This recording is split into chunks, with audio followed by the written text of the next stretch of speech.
हरियाणा, महाराष्ट्र और दिल्ली विधानसभा चुनाव में बीजेपी की ऐतिहासिक जीत और प्रयागराज में हुए दिव्य और भव्य महाकुंभ के बाद यह पीएम मोदी का पहला वाराणसी दौरा था। इस दौरे के साथ ही पीएम मोदी प्रधानमंत्री बनने के बाद अपने संसदीय क्षेत्र के दौरे की हाफ सेंचुरी भी पूरी कर चुके हैं और एक नया रिकॉर्ड अपने नाम कर लिया है। नरेंद्र मोदी ऐसे पहले प्रधानमंत्री बन गए हैं जिन्होंने अपने संसदीय क्षेत्र का 50 बार दौरा किया। बीजेपी का दावा है कि इससे पहले देश के प्रधानमंत्री रहे किसी भी नेता ने अपने संसदीय क्षेत्र का 50 बार दौरा नहीं किया। इसलिए आज वाराणसी दौरे पर पहुंचे पीएम मोदी का अपने संसदीय क्षेत्र से भावनात्मक जुड़ाव भी दिखा और काशी के कायाकल्प का संकल्प भी नजर आया। पीएम मोदी के वाराणसी दौरे की एक झलक देखिए, फिर आपको सीएम योगी को लेकर अमित शाह के बाद अब पीएम मोदी ने क्या कहा, क्या इशारे में कह दिया जो अखिलेश यादव की परेशानी बढ़ा देगा, वो भी दिखाऊंगा।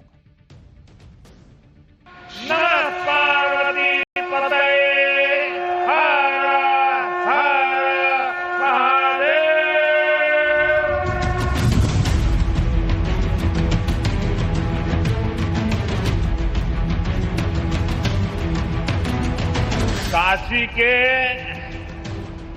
हमारे परिवार के लोगन के हमार प्रणाम।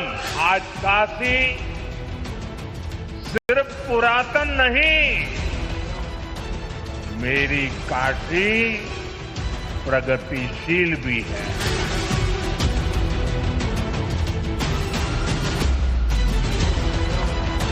काशी हमार हो, हम काशी का है।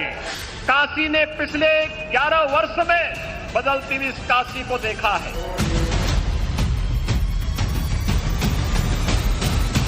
क्या मुख्यमंत्री जी को साइडलाइन कर दिया गया और अधिकारियों से ये जानकारी ली गई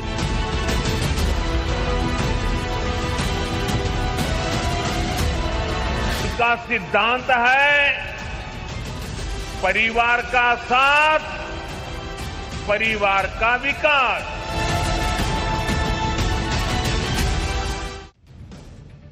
प्रधानमंत्री मोदी कैसे वाराणसी के विकास की रफ्तार को आज टॉप गियर में डालने पहुंचे थे, इसके बारे में आगे बताऊंगा। लेकिन सबसे पहले वो तस्वीर देखिए जो बता रही है कि पीएम मोदी अपने संसदीय क्षेत्र से कितना जुड़ाव रखते हैं। प्रधानमंत्री मोदी जब वाराणसी पहुंचे तो एयरपोर्ट पर सीएम योगी और राज्यपाल ने उनका गर्मजोशी से स्वागत किया। लेकिन एयरपोर्ट पर उतरते ही पीएम मोदी ने सबसे पहले वाराणसी में पिछले दिनों हुए गैंगरेप की घटना पर रिपोर्ट तलब की। उन्होंने एयरपोर्ट पर ही वाराणसी के पुलिस कमिश्नर और डीएम से पिछले दिनों एक छात्रा के साथ हुए गैंगरेप पर सवाल जवाब किए। काफी देर तक हुए सवाल जवाब के दौरान पीएम मोदी ने इस मामले के सभी दोषियों पर सख्त एक्शन का निर्देश दिया और इस तरह की घटना दोबारा न होने पाए यह सुनिश्चित करने के लिए भी कहा। पुलिस कमिश्नर ने पीएम मोदी को गैंगरेप के इस केस की पूरी स्टेटस रिपोर्ट दी और बताया कि मुख्य आरोपी समेत 9 लोगों को जेल भेजा जा चुका है। मुख्य आरोपी के कैफे को सील कर दिया गया है।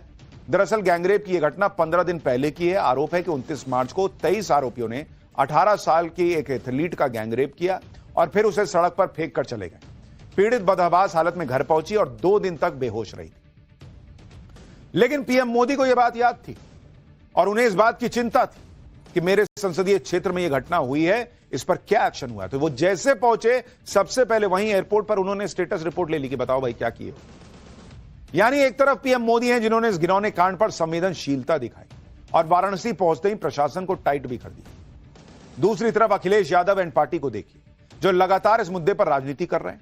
आज भी जब पीएम मोदी ने गैंगरेप की इस केस की रिपोर्ट तलब की तो अखिलेश यादव पॉलिटिक्स से बाज नहीं आए। इसके बहाने सीएम योगी आदित्यनाथ को घेरने की कोशिश करने लगे। सुनिए जरा। कानून व्यवस्था की तो पोल आज खुल गई।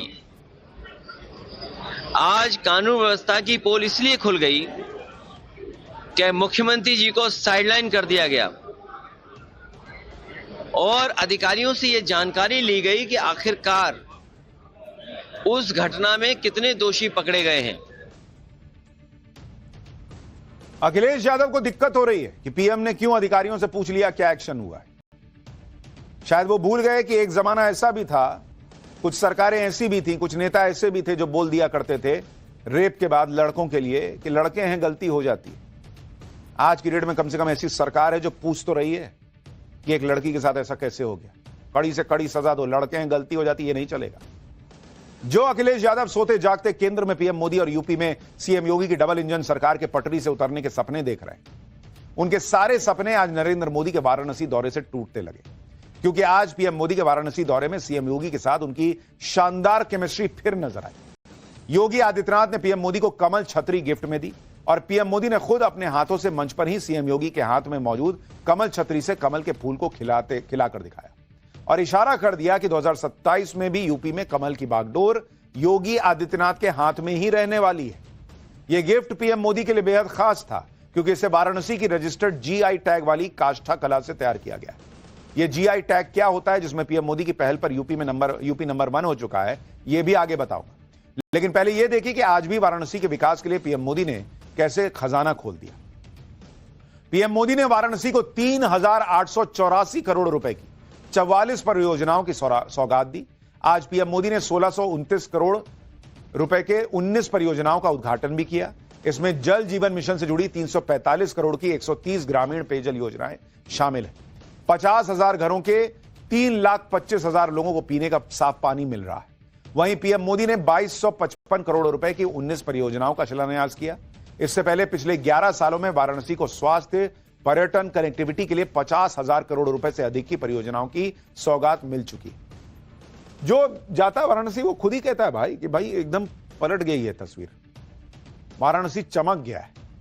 इंफ्रास्ट्रक्चर से जुड़ी ये परियोजनाएं वाराणसी को कनेक्टिविटी, शिक्षा, स्पोर्ट्स के मामले में देश के सबसे विकसित शहरों में लाकर खड़ा कर देंगे। साथ ही वाराणसी में कारोबार के भी नए पंख लगे। पीएम मोदी ने भी कहा कि काशी अब भविष्य को उज्जवल बनाने की दिशा में कदम बढ़ा चुकी है। पूर्वांचल के आर्थिक नक्शे का केंद्र बन चुकी है काशी। 10 सालों में अपने संसदीय क्षेत्र में हुए विकास पर पीएम मोदी ने क्या कहा, एक बार सुनिए। पिछले 10 वर्षों में बनारस के विकास ने एक नई गति पकड़ी है। काशी ने आधुनिक समय को साधा है, विरासत को संजोया है और भविष्य को उज्जवल बनाने की दिशा में मजबूत कदम रखे हैं। आज काशी सिर्फ पुरातन नहीं, मेरी काशी प्रगतिशील भी है। काशी अब पूर्वांचल के आर्थिक नक्शे के केंद्र में है। प्रधानमंत्री मोदी ने जब वहां से चुनाव लड़ा था तो किसी ने सोचा नहीं था कि काशी का ऐसा कायाकल्प हो जाएगा।